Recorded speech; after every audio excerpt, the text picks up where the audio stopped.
Hi everyone, it's the Assyrian priestess with you. I hope this finds you well. Today I'm going to do something a little bit different, and I'm going to read from one of my favorite tarot decks of all time, and I have many. It's Lorenzi-Prince's Dark Goddess Tarot.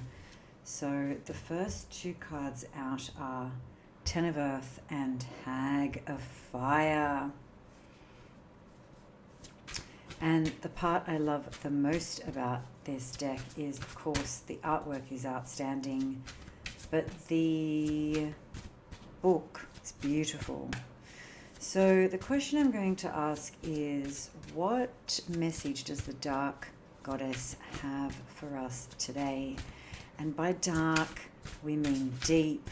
By dark, we mean as in kept in shadow. Sekhmet, the sun. Ten of Earth, Hag of Fire, and the sun. Baby, everything's going to be okay. In fact, you not only know who you are, how powerful you are, how attractive you are. This doesn't mean you're attractive to everybody. Knowing how attractive you are is a skill, because you know when and where and how to use your power of attraction, right? You're in a very excellent financial position. Here we have Allah and Maman Brigitte. She can set fire to the world and set it ablaze. And that's what you're feeling right now. It's like, what do I want to do? What is next for me? Then we have the Erinyes, Ten of Air. She was one of the Furies. And here we see her in her depiction helping Jason win the Golden Fleece. Ten of Air is an ending card. Something that you have struggled with and dedicated your life to, possibly the last 10 weeks, but maybe 10 years, is going to shift. Because you can see here we have the Ten of Earth directly opposing the Ten of Air. So the Ten of Air is quite a difficult card, but the Ten of Earth is a very positive card. It's a card of the person who has built something. Then we have the Seven of Air and the Moon with a Three of Water. Curious. What does the Dark Goddess want us to know? I think the first thing is don't tell everybody everything about what you're up to. Don't share everything. Not everyone needs to know your stuff.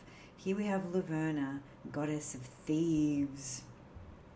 We also have the Morrigan, who in this deck is the Emperor in the shadow.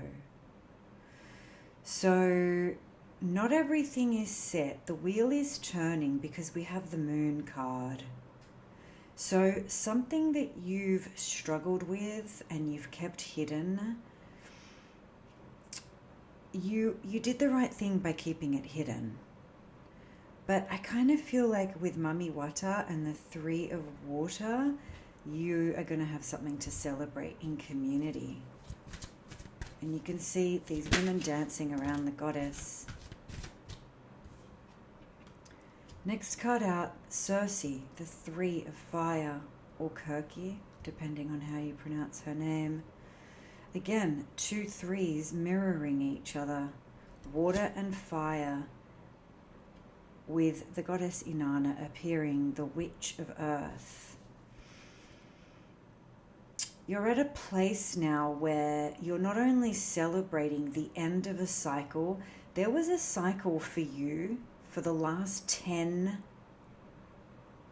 years, 10 months, 10 weeks, 10 days, that you had to really sort of beg, borrow, and steal, strategize around. and you kept it hidden. You didn't want anybody to know. Maybe not many people know what you're going through right now. And in a way, that's a good thing. You don't need to divulge what you're going through to others, because that period is now shifting and ending.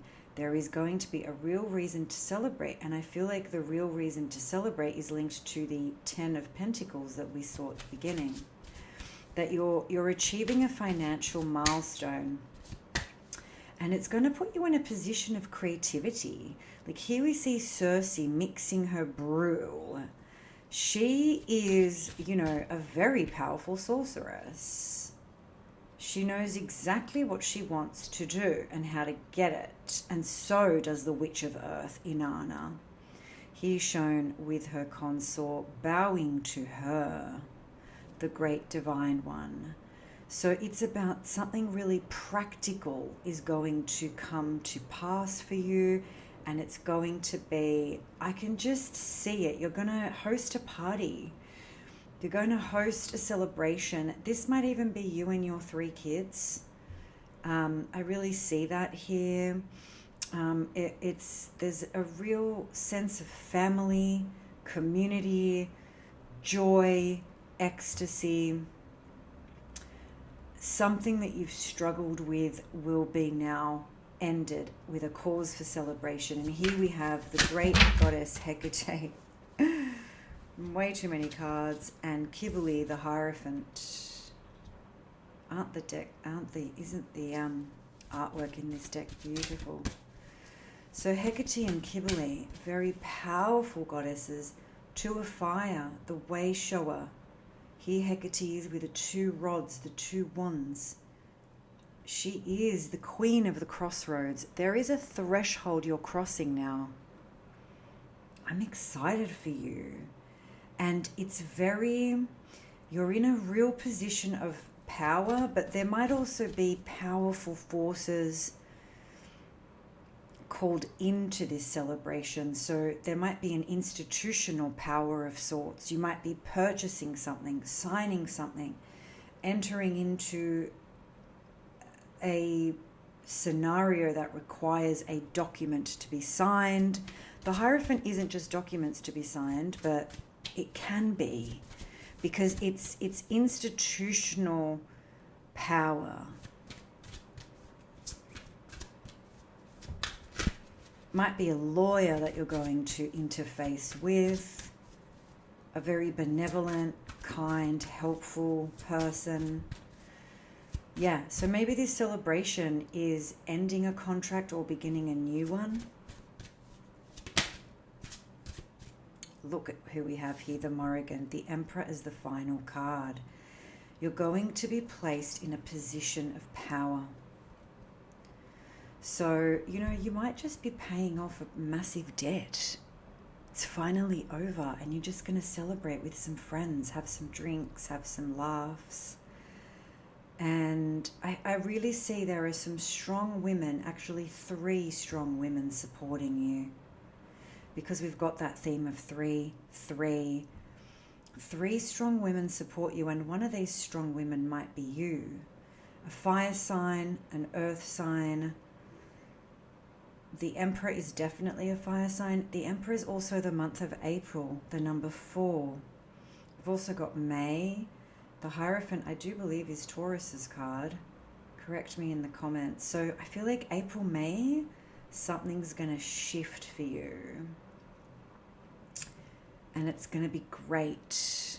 It's going to be so good. Let me know in the comments if you're completing a cycle. I appreciate your likes, your shares, and your subscribes. And until we meet again, I will leave you as always with my love and courage. Bye for now.